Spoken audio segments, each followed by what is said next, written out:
Shalom à tous, bienvenue à notre temps de partage, une réponse à propos. Je suis le pasteur Armel et je bénis le Seigneur de nous donner l'occasion de pouvoir nous retrouver encore ensemble sur ce temps d'édification. Il est certes court et ma prière c'est qu'en ce peu de temps, chaque personne qui écoute cette exhortation, ces exhortations soient fortifiées, renouvelées et bénies au nom de Jésus. Donc je vous souhaite la bienvenue encore et je vous remercie pour tous vos encouragements. Soyez énormément bénis pour toutes ces paroles qui me réconfortent et qui me font du bien également.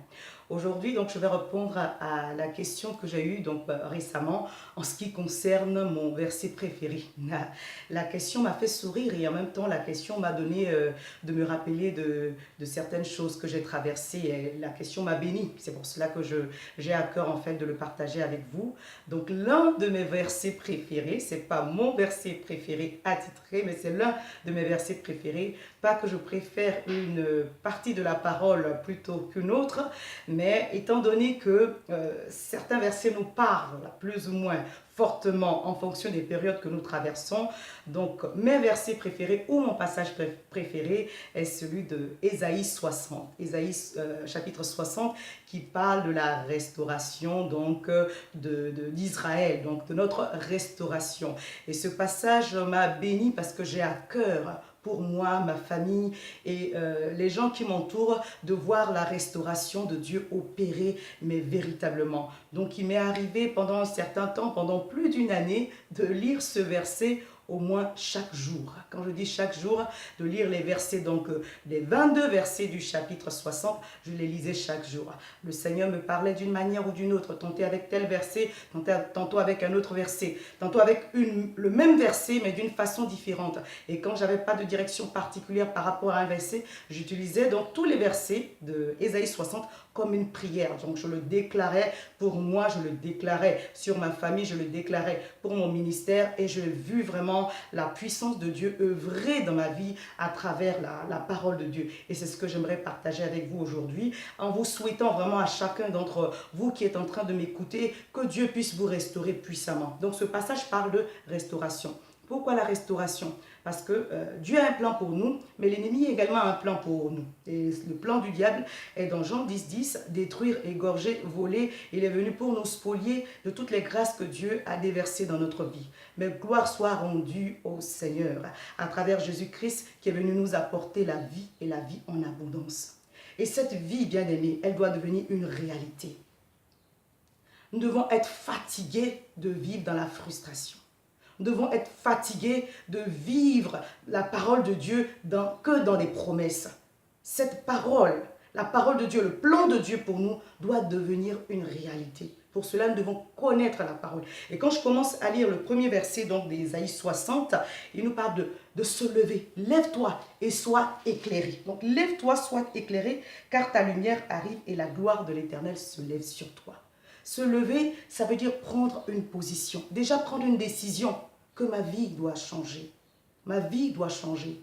Le Seigneur Jésus est venu pour m'apporter la restauration. Et cette restauration doit devenir une réalité, une vérité au quotidien. Pour cela, je dois prendre ma position en décidant, en choisissant qu'à partir d'aujourd'hui, quelque chose va se passer. Donc je parle de la position de se lever. Pourquoi? Parce que se lever montre qu'il y a une action en fait qui est en train de se faire. J'ai écouté récemment une exhortation d'une servante de Dieu qui disait, même si tu es couché, rampe, débrouille-toi, fais quelque chose. La position d'assis est une position de repos. Mais quand on se lève, ça veut dire qu'on est en phase de poser une action, en phase d'agir. Et cela m'a béni dans le sens où la restauration ne vient que lorsque nous sommes en action.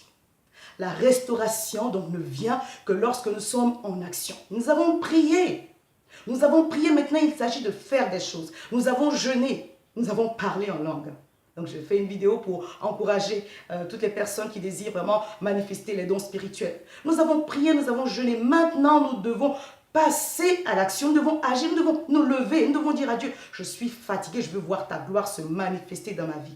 Donc il y a plusieurs types de restauration, il y a plusieurs niveaux de restauration. Je vous souhaite véritablement de rentrer dans votre période de restauration. La Pentecôte que nous sommes en train de vivre cette année, je crois pour moi une Pentecôte spéciale. La Pentecôte est désignée également sous le nom de la fête des moissons. Donc pour ma part, je crois que nous sommes dans un temps de moisson.